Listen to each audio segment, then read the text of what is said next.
Hello, I'm here with Keith Rennie and Larry Foster to talk about the Makorori safety rail. First of all, guys, can you tell us what the real issue is here?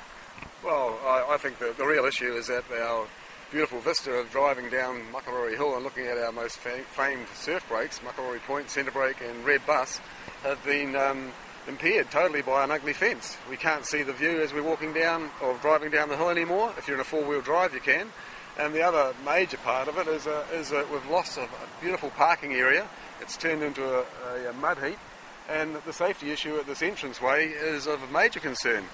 Because we've got a really narrow entranceway now. If you're stuck out in the middle of the road, you've got logging trucks coming from the north, coming from the south, you're stuck right in the middle, and you've got a very narrow entranceway. In the past, we could make a good judgment to pull in where we wanted to pull in, but that's been taken away now, and the entranceway is so narrow, I'm sure there's something's going to happen in the future. Everybody who parks here has some concerns of safety. That is paramount. We agree with that totally. But the way that it's been done, we don't agree with. There are much better ways to overcome the safety problem than by sticking up a horrible industrial-looking fence. I didn't move to Gisborne because of the logging industry, that's for sure. We came here because of the surf, and we were here first. We're trying to protect what we've already had for a long time. The logging industry is there, it's part of our future now, supposedly, so we've got to live with it, but hey, we've got to live in harmony, and it's on both sides. We've got to give and take. We've got all the reason in the world to make a 70k area at least along here. The iconic thing, well, the thing is actually what we've noticed the most about this whole roadworks and everything is that the traffic has been slowed down for the roadworks, and it's plainly obvious that the trucks are going past at least 70 k's. It is so much safer. And that's probably the most positive thing that's come out of this whole issue. But we can't do anything about it. We're hamstrung. It's a national call, apparently. We have fishermen here, we have families coming for picnics here, we have people going along to the point, gathering kai moana. It's a whole lot of people who use this area, not just surfers. So we're trying to make it a better place for all users. The issue is here, is this how we want to portray Gisborne? Is this when you come to Makorori, is this what you want to see? Yeah, fair enough. Yeah. How do you feel that the meeting went last night?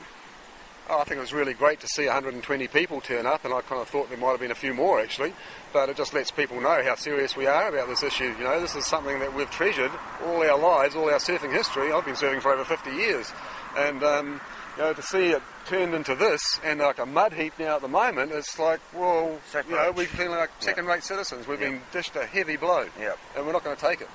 How do you feel the council's response was last night?